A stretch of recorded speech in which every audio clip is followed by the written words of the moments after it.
Hello and welcome to the Wildlife Plus podcast.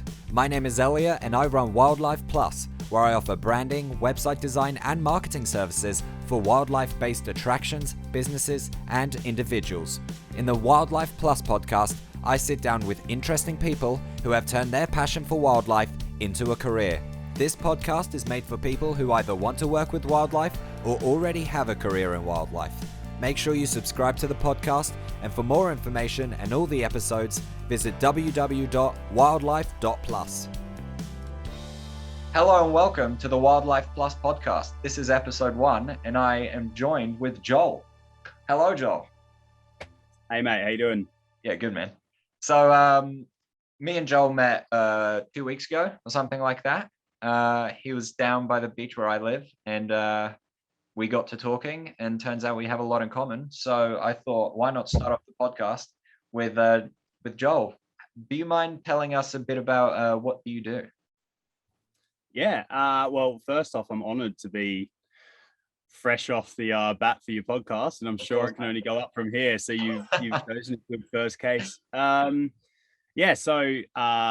name's Joel, like you said. I work in conservation. I'm lucky enough to have a dream job with Fame, whose logo you can see up here.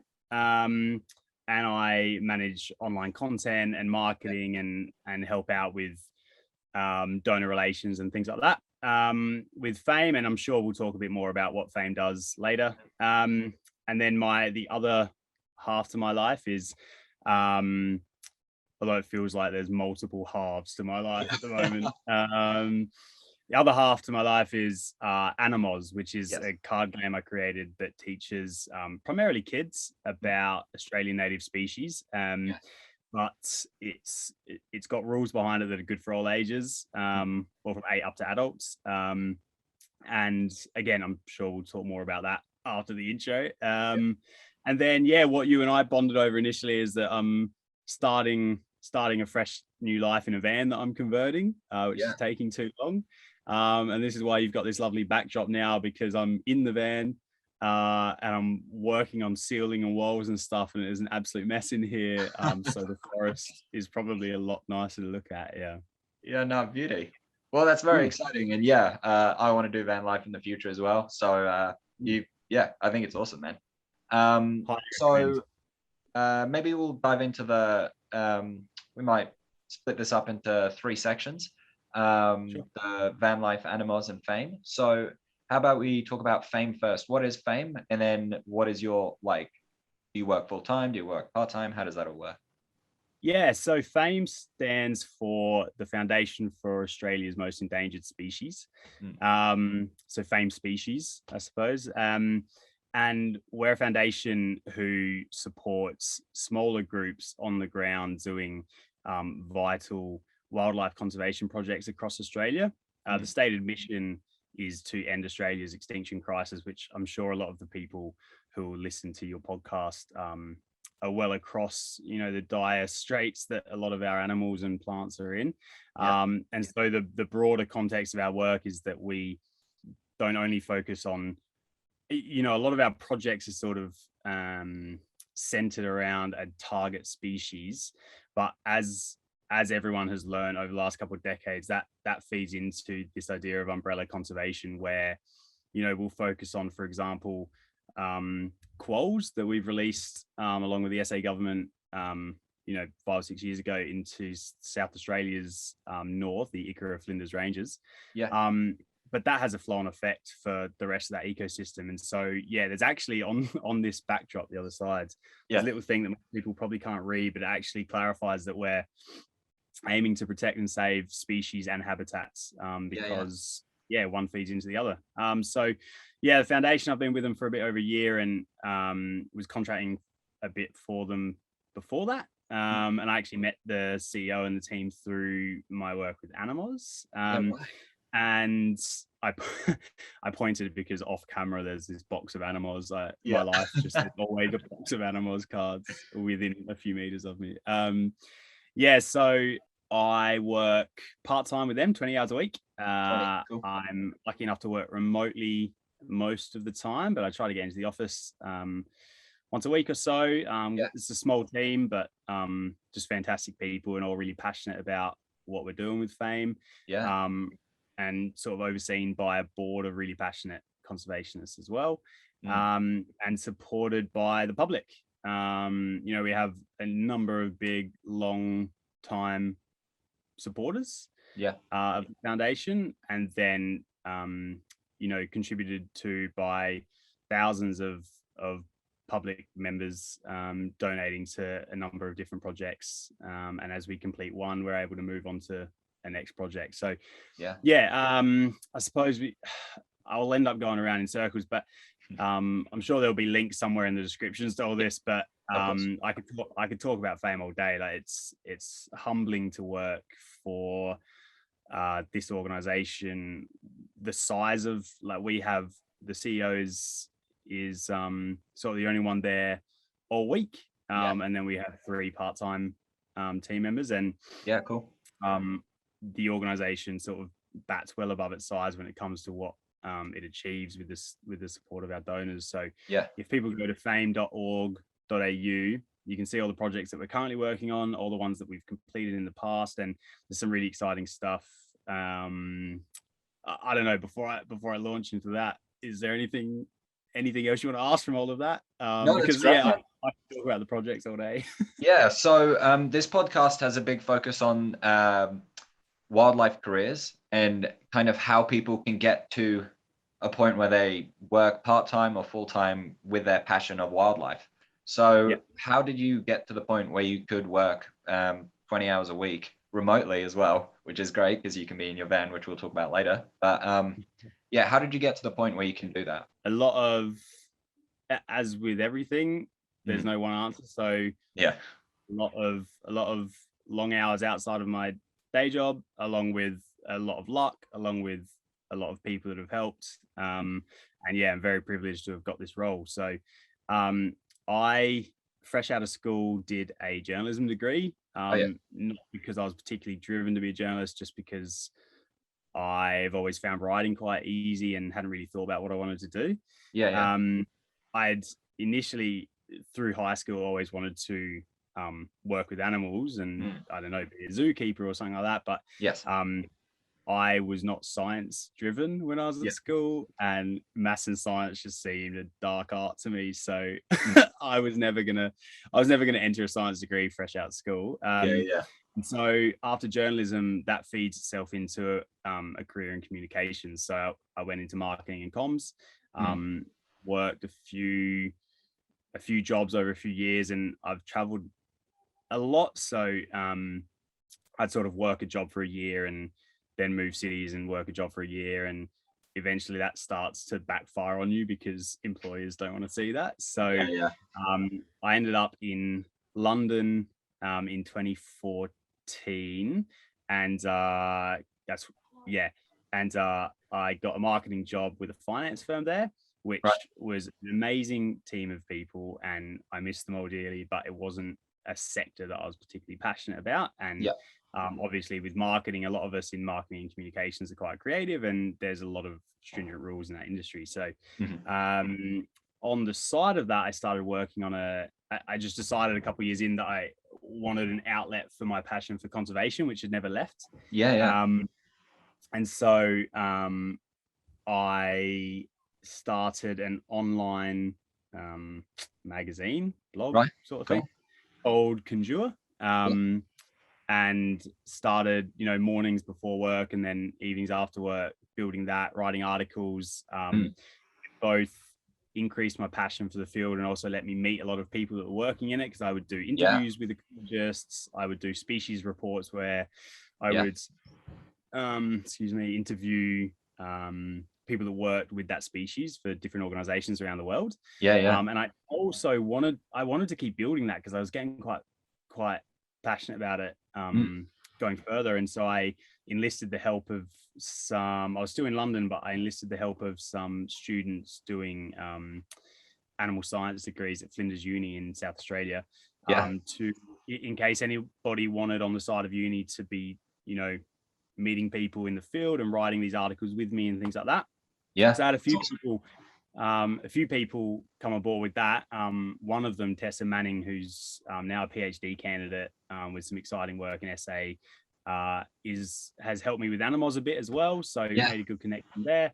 And anyway, Conjure, sadly, that website hasn't been touched for a couple of years because what happened was after London, my partner and I moved to Canada for a year, came back to Adelaide, and I was about to start and Bachelor of Science in Animal Behavior at Flinders.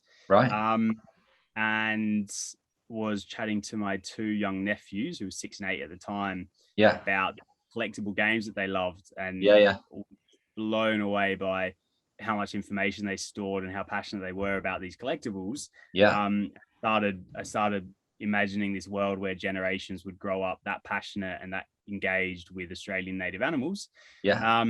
And thus was born the idea for Animoz. That's awesome. Let's talk about that. So explain it. So it's a card game, all with Australian animals, kind of like Pokemon. So it's made as a trading card game for kids, and a full card game rules for older kids and adults. So it's a card game, and each card features different Australian animals. And I guess one of the driving engagement bits for kids is that there's each animal has superpowers, which are real adaptations in the wild. So the research for that was crazy. Some of them, things like the thorny dragon, have a superpower, which in Animoz is called capillaration, because that's the principle of how they are able to drink just by standing in a puddle of water, and the way their skin or hide has evolved. There's different ways to describe it. I always tell kids they're pulling the water against gravity up their legs, and then along their body into their mouth. Other people describe it more like a paper towel effect, where it's soaked up. But that sort of thing, where then kids can learn a bit more about how that's come about and what that means. And with that example, scientists think that it's so that they don't need to bend down to drink from the pool of water, so they can keep looking for predators. So there's these things which is an easy gateway for kids, and makes it exciting, and has throwbacks to the real world.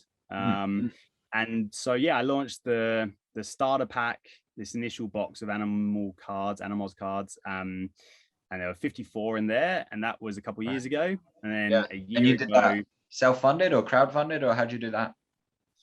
So self-funded, and off some pre-orders as well, helped with the printing process.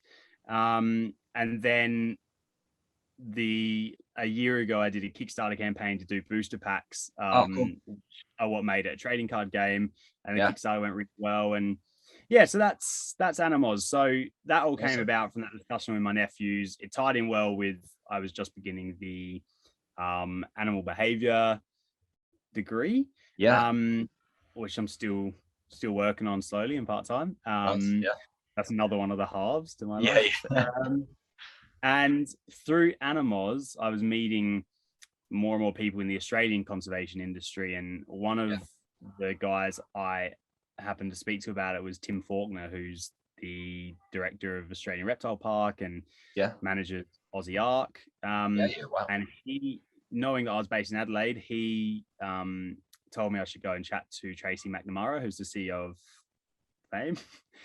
Pointing at the logo, but again, no one's going to see it. So he put me in touch with Tracy, and I had a chat to her about Animoz and about the work that Fame's doing. And that was just a relationship with Tracy and Caroline and Janine, the other staff members of Fame, that just developed. And so initially I wasn't working with them. We were just in touch, and we shared the common passion for Australian wildlife. And then a role came up at Fame, and Tracy suggested that I chat to them about it, and that's how I got into this. And so that's taken my focus away from Animoz somewhat, to be honest. But Fame, I'm so lucky to have the role and so passionate about it that I'm just, like I said early on, I'm humbled with the work I get to do each day.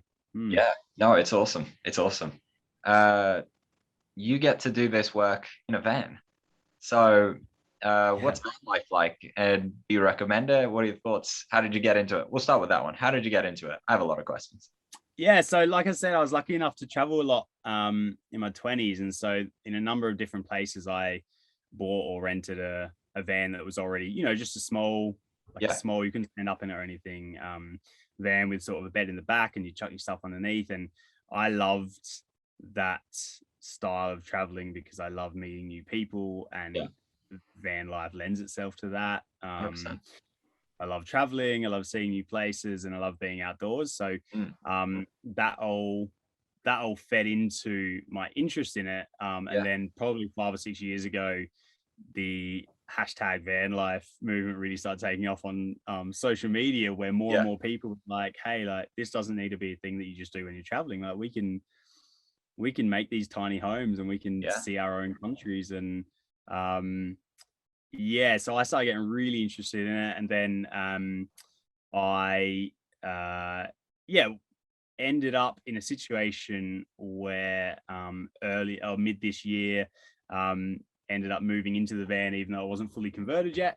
And so I'm still trying to finish it off. But once you're living in there, and I've now got a puppy, a 6-month-old Kelpie with me, who I got when I was up in Queensland for one of Fame's projects, where we were releasing baby Mary River turtles that the group we partner with there had raised in captivity.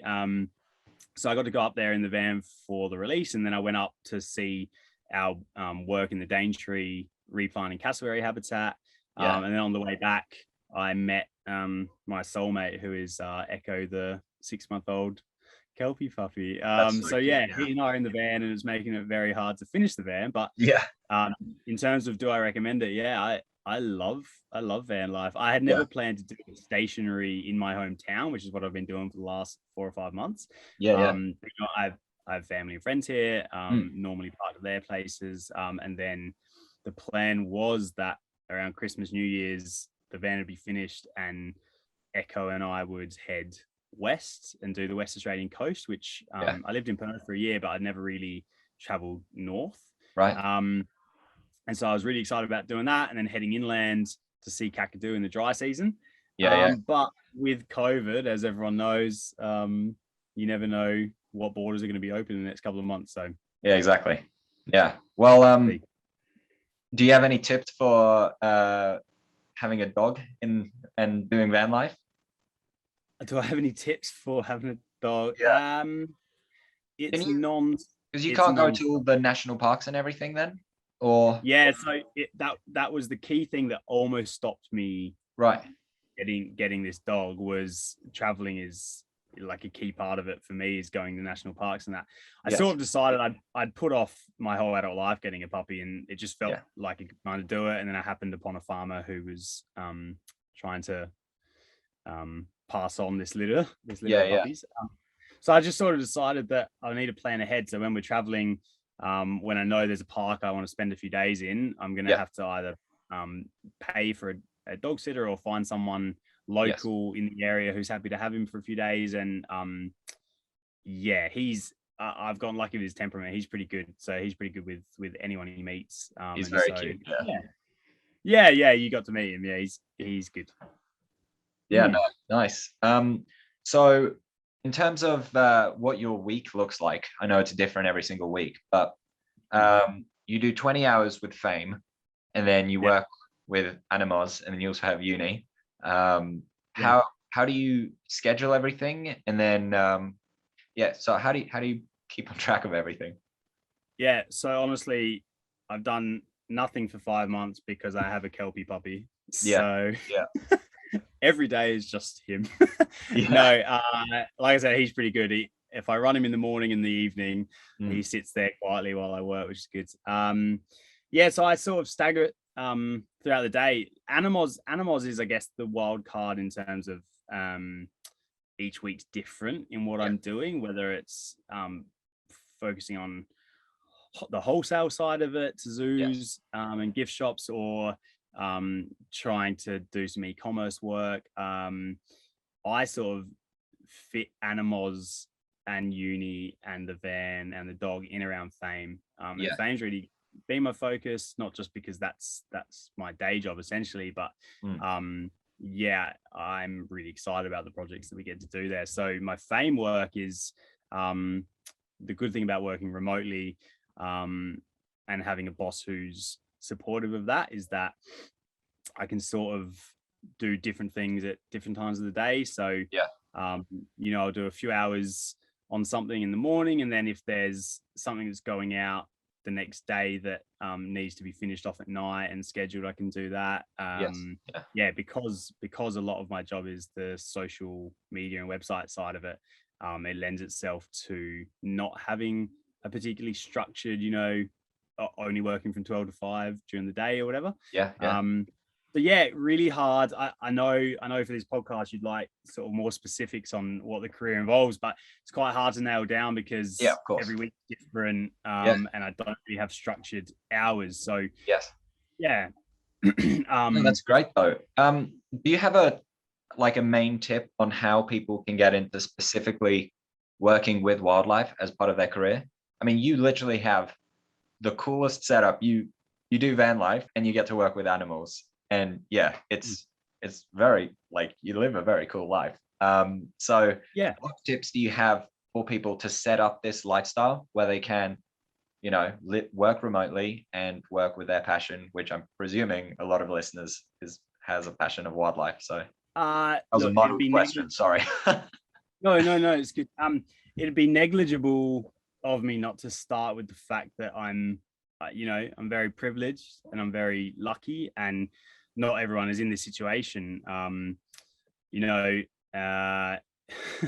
without going too far down that road, there's a lot of things that have to work in your favor to get this lucky. And I have a really supportive family. I've gotten lucky with the people that I meet, and you know, there's a lot of people that maybe won't get these chances that I've had. That said, you have to be passionate about the field, which I'm sure a lot of the people listening to this are. You have to really put yourself out there and think about what you can offer that perhaps other people can't. And, you know, my strength was always writing. So I started the online magazine and started chatting to people. So do you think that really this online magazine, do you think it's important for people to create something like that where they're doing it in their part-time to show that they're super passionate about it? Or what do you think is like other options for people to do to stand out? Yeah, I'm sure people at the beginning of what they hope is a career in wildlife will hear the same thing, is that there's limited resources, limited jobs, and loads of people that want to work in this field, which is great because we need more people passionate about conservation. But I think a lot of them will hear the same things, like, you know, it's not enough just to do your study or you know, volunteer. You need to think about the people that you're meeting and what things you can do on the side that will not just show that you're passionate or show, you know, demonstrate your skill set in a portfolio sense, but enable you to gain more skills and meet more people that will help you find those roles and that. But that, I mean, that's almost redundant to say because everyone gets told that for any industry they want to work in, particularly if it's hard, like conservation. How do you think people? I think a key thing. I was just thinking. I read a few years ago this book called Doing Good Better, and it was about applying more scientific rigor to the not-for-profit industry as a whole. And one of the things that he said in there is, and this by no means is to deter people from the career that they want, but it's perhaps more about building a skill set. One thing the guy whose name I can't remember talks about is that not everyone will get these dream roles, and actually if your skill set lies somewhere else, you know, like me, like I was in school, science wasn't my passion or what I was good at, and so it was more useful for me to follow the trajectory of my skill set, which was marketing and communications, which thankfully has led into where I am now, working in the field. But you know, if someone is passionate about something or has a skill set in something, you know, you're working in design, you're passionate about conservation, but your design work has led you down this path that you're now on. And I think that's probably as important as anything else people can say. You know, if people were saying to kids fresh out of school wanting to work in conservation, or even mature age students, what is your skill set, or what would you like to learn more about that might lead you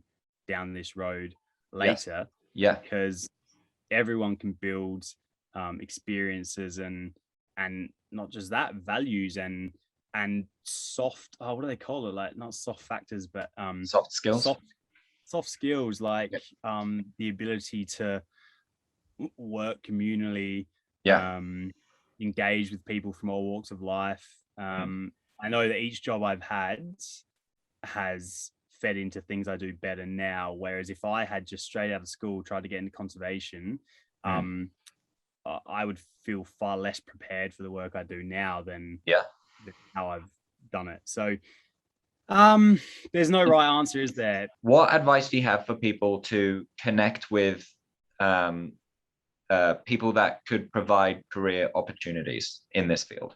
It's hard to answer, because obviously my experience is not something that every single person can do. You know, how I started meeting people was through that the online magazine, doing interviews, calling organizations. That's not to say that the only way you're going to meet people is to start an online magazine about conservation. You know, where are people working at the moment? Where do they study? What do they do on the weekends? Every aspect of your life gives you the chance to meet new people. And I think that in any area of life, but particularly if you're wanting to, you know, branch into a certain field for your career, it's all relationships, right? And it's people you meet, things you learn through them. It's hard to say how they should do that. And it's more about saying to each individual, have a think about how you can meet more people and how you can embed yourself in the industry, whether that's conservation or something else that you want to work in. But like I said, like a lot of mine has been, I start something that I'm passionate about, and I get lucky in that I've put myself out there and get to meet more people. But you know, it'd be remiss to say that I'm an expert and people should do exactly what I've done. It's more about follow your passion and try to meet as many people as you can and learn from everything you do.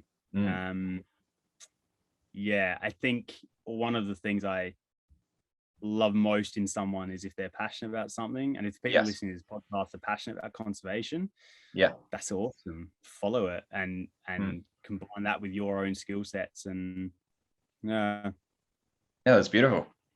That's great, mate. I'm not sure how much that'll help anyone, but no, that's good. So living in a van and getting to do van life, do you have any like really cool memories or favorite spots in Australia that you visited?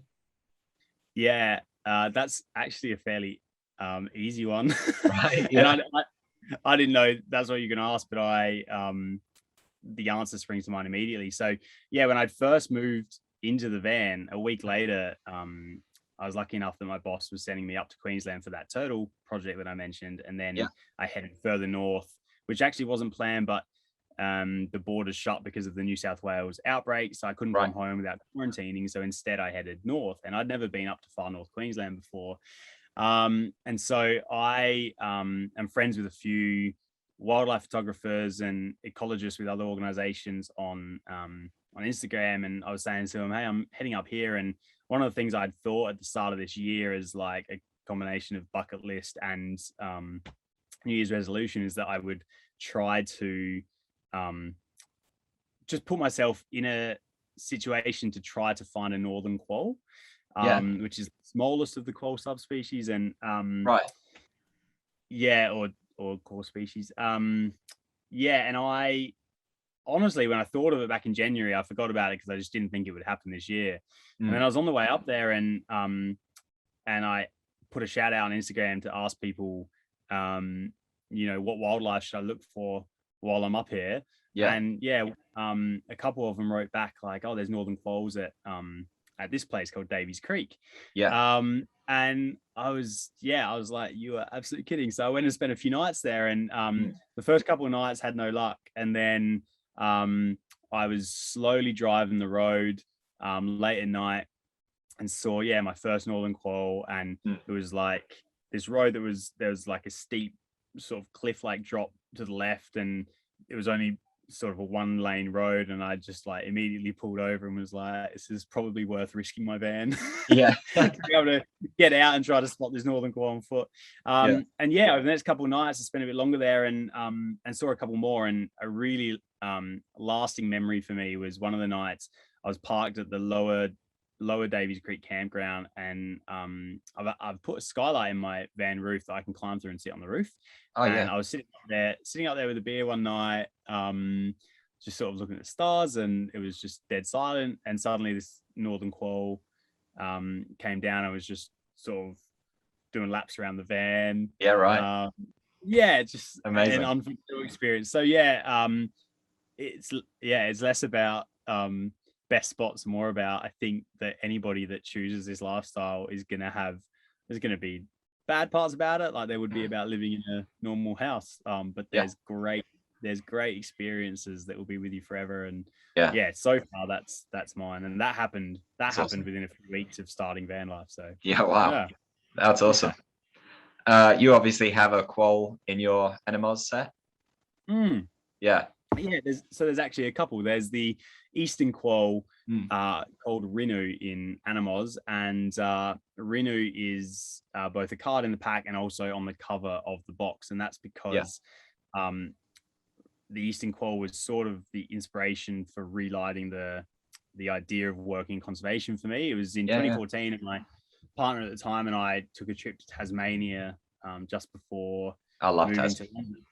It's beautiful. And we were in Cradle Mountain, and we saw an eastern quoll just driving down through one night. And it sort of became my favorite Australian species at that point. But then with the booster packs of Animoz, I introduced another quoll card, which is the tiger quoll or spotted tail quoll. That's in there now as well. So a couple of quoll species. It's shocking how many people don't know about some of these animals, and that's what I've found most refreshing about Animoz, is not just kids, but how many adults have been rifling through the cards and just being like, is that an Australian animal? Do you have any animals that you want to add to another booster pack that you might know? So actually it's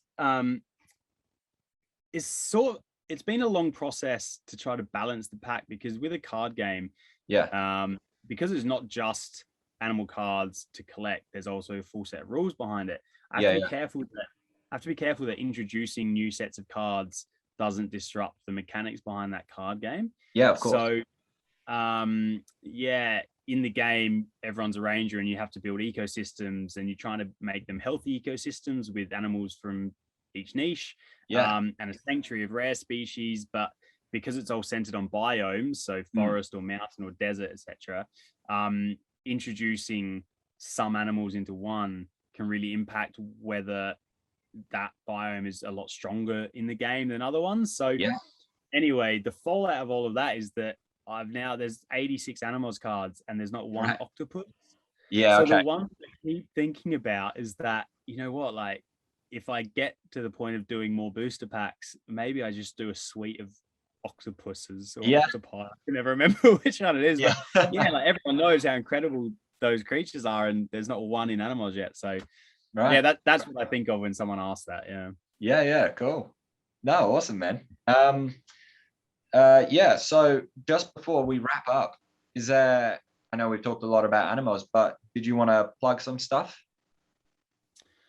It sounds a bit corny maybe, but just plugging wildlife conservation, like anything like this that people can engage with, how can I work in the field, or what stuff is happening out there, or what's some ideas I can take inspiration from. I genuinely am so passionate about Australian wildlife and the planet as a whole. And it's pretty easy to get downcast and feel like nothing's going to change. And we live in a country with one of the highest rates, or the highest rate maybe in developed nations, of land clearing and logging, and and there seems like a lot of resistance to doing anything that helps the environment. But actually, one thing that's really, I get shivers talking about it. One thing that has really dawned on me through my work with FAME is how many dedicated conservationists and conservation supporters there are in the Australian public,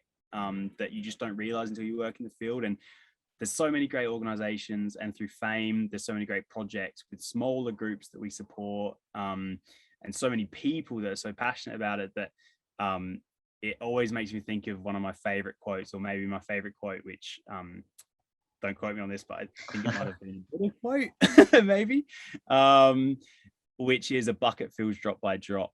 And that to me is a constant reminder that it feels like, the tide is against us in terms of saving Australian wildlife, but actually with every single person doing their bit, we can achieve amazing stuff together. And so in terms of a plug, anyone listening to this, highly encourage you to go to fame.org.au and see our projects page. We have some amazing stuff. Like I mentioned earlier, that quoll reintroduction to South Australia.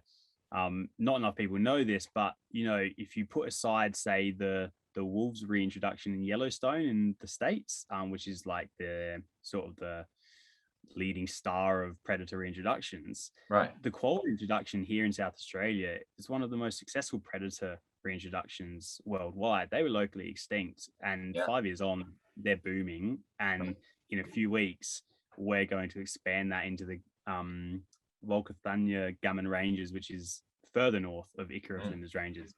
So that's amazing. We have Numbat project in WA. We have the Mary River Turtle in Queensland. We have a host of animal and plant conservation projects around Australia that anyone passionate about the industry would get a kick out of reading, because it's super inspiring. In terms of Animoz, if anyone has kids that they would like to see engaging more off screen and with Australian animals, go to animoz.world.